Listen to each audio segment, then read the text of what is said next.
One moment, you're fine, laughing with family, sharing stories with neighbors. Then, out of nowhere, a fever strikes. It leaves you weak, trembling.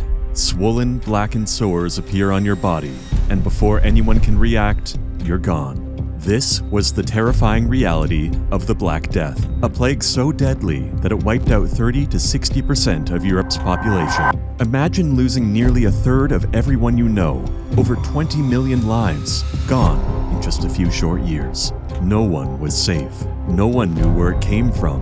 No one understood why it struck so quickly, so violently. The terrifying truth was this: once it started, it couldn't be stopped. People went from healthy to finished in a matter of days, sometimes just hours. So how did it all begin? Who was the first person to get this disease? And when and how was it properly treated? Stick around, because the history of the Black Death is full of surprises. The origins of the Black Death are a mystery that historians and scientists still wrestle with today. What we do know is that its deadly story begins long before it swept across Europe in the 14th century. Scientists have discovered through genetic studies that the bacteria causing the Black Death, called Yersinia pestis, have been around for thousands of years. It may have first appeared as far back as the Neolithic era, about 7,000 years ago. However, where the Black Death began is still a mystery, with some pointing to Central Asia, China, or the Middle East. But what we do know is that it didn't stay hidden for long. It traveled along trade routes, moving quickly and silently. One of the first recorded stops in Europe was the Siege of Kaffa in Crimea in 1347. It was there that the Golden Horde army, already bringing destruction, reportedly unleashed the plague. From Kaffa, the disease spread like wildfire. Fleas hidden on rats aboard trading ships carried it across the seas. Mediterranean ports like Sicily and Constantinople became deadly gateways for the plague's terrifying advance. Once it touched land, the Black Death moved faster than anyone could imagine.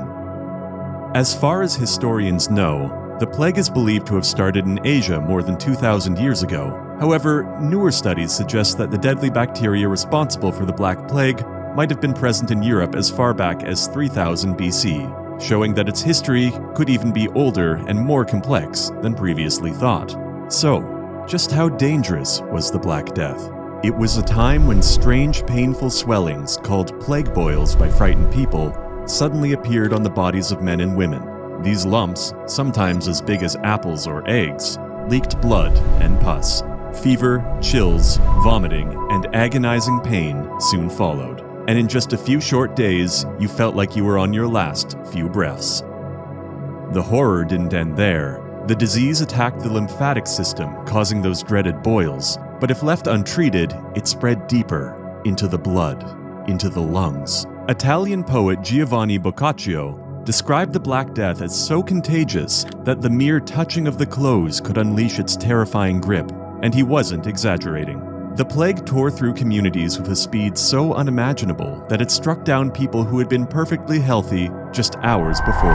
Imagine this: you go to bed, feeling fine, not a single symptom, and then, without warning, you never wake up again.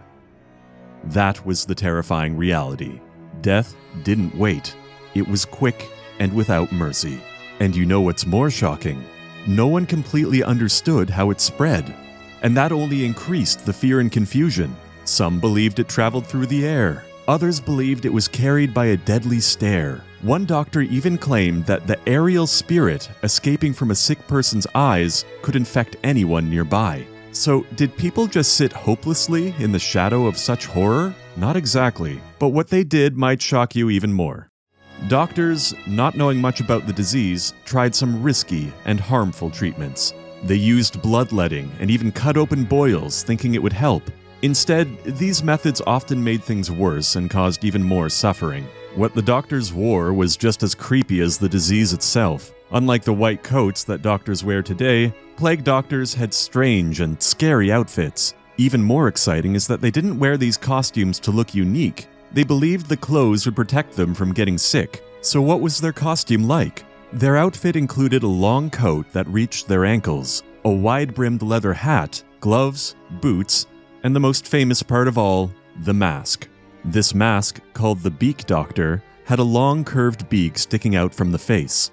Doctors believed they could fill the beak with herbs or spices to block out the bad air that they thought caused the plague. The mask also had glass covers for the eyes and straps to hold it in place. Now, as we said, the doctors used really weird things to treat the disease because they didn't know exactly what to do. And superstitions, they spread like wildfire. Some burned aromatic herbs, others bathed in rosewater and vinegar, hoping the scent or the sting would ward off the invisible killer, but none of it worked. The disease didn't care about their prayers or their potions. And fear, it spread faster than the plague itself. Entire towns were overwhelmed with fear. People who were healthy stayed far away from anyone who was sick. They didn't even look at them. Doctors left their patients behind, afraid to help. Priests stopped giving final prayers. Shopkeepers closed their doors, leaving their shops empty. Families ran from their homes to the countryside, hoping they could escape the danger. But the Black Death spared no one. Not even animals were safe. Sheep, cows, goats, pigs, and chickens all succumbed. The loss of so many sheep even led to a wool shortage that rippled across Europe. Desperation pushed people to make horrifying choices. Many left their loved ones to die. They believed staying away would keep them safe. Each person thought they could survive by thinking only of themselves, but fear spread as fast as the plague. Humanity suffered under the sickness and the loss of kindness. Now, this is where you can begin to see just how deeply fear took hold of people. In reality, no one knew what caused the Black Death. Without understanding the disease, many believed it was a punishment from God. Yes, that's right. They thought sins like greed and disrespecting religion had brought the plague upon them. To stop it, they desperately tried to earn God's forgiveness. Let's be honest, people will do the same thing if something like this happens again. Fear drove people apart. Innocent Jewish communities were blamed for the plague. Mobs attacked them, forcing many to flee to Eastern Europe to escape danger. Some people were so terrified of being judged that they focused only on their spiritual salvation. Wealthy individuals even joined groups called Flagellants, who believed punishing themselves would earn God's mercy. These groups walked from town to town, whipping themselves with leather straps that had sharp metal tips. They believed their pain would convince God to forgive them. And guess what? For a little while, this unusual practice gave people a feeling of control during a very chaotic time. But things started to get out of hand. The Flagellants grew so powerful that even the Pope became worried. Finally, the Church decided to take action and put a stop to it. This means the disease was still left untreated. So, what consequences did the world face because of the Black Death?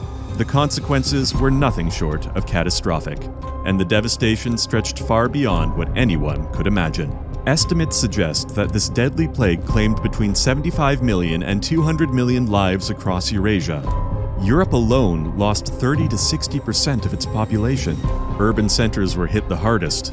The city of Florence saw up to 80% of its people vanish in just a few months. Paris lost half of its 100,000 inhabitants. London buried 62,000 of its own. But the devastation wasn't the same everywhere. Some parts of Central and Eastern Europe saw agricultural growth despite the chaos, yet places like Scandinavia and Italy were severely changed. Monks, nuns, and priests who cared for the sick suffered greatly from the plague. Families and communities started to break apart as fear and sadness spread everywhere. Now the question is, did the plague truly go away? The answer is no. The Black Death never fully disappeared. It returned again and again with deadly force. But as terrifying as it was, humanity began to fight back. One of the first solutions came from the port city of Ragusa. The officials there decided to isolate sailors who came from faraway places. For 30 days, these sailors had to remain on their ships. This period was called a Trentino. Later, it was extended to 40 days, which gave us the practice we now call quarantine. This was the beginning of a method that still helps us fight diseases, even today. Now here's another shocking thing. Although the Black Death faded after the 1350s, it didn't truly vanish. It resurfaced every few generations, striking fear into the hearts of many. And even though modern sanitation, public health measures, and antibiotics have drastically reduced its impact, the plague is far from forgotten. The World Health Organization reports that between 1,000 and 3,000 people are still affected every year. So what can we take away from this dark chapter in history? The Black Death forever changed the world, demographically, culturally, and socially. The question isn't how it began, but how humanity survived it. Stick around for our next video where we'll discuss another dark chapter in history, the shocking case of the Chernobyl disaster. Imagine a reactor screaming to 120 times its power in seconds, then vomiting radiation into the night like ash snow. Firefighters rushed in without masks, children played in the fallout, and the world pretended nothing happened for days. The deadliest lie in nuclear history starts next. If this story shocked you, like and subscribe to ensure you don't miss what's coming next. Drop your thoughts below. How would you have survived the Black Death? Goodbye.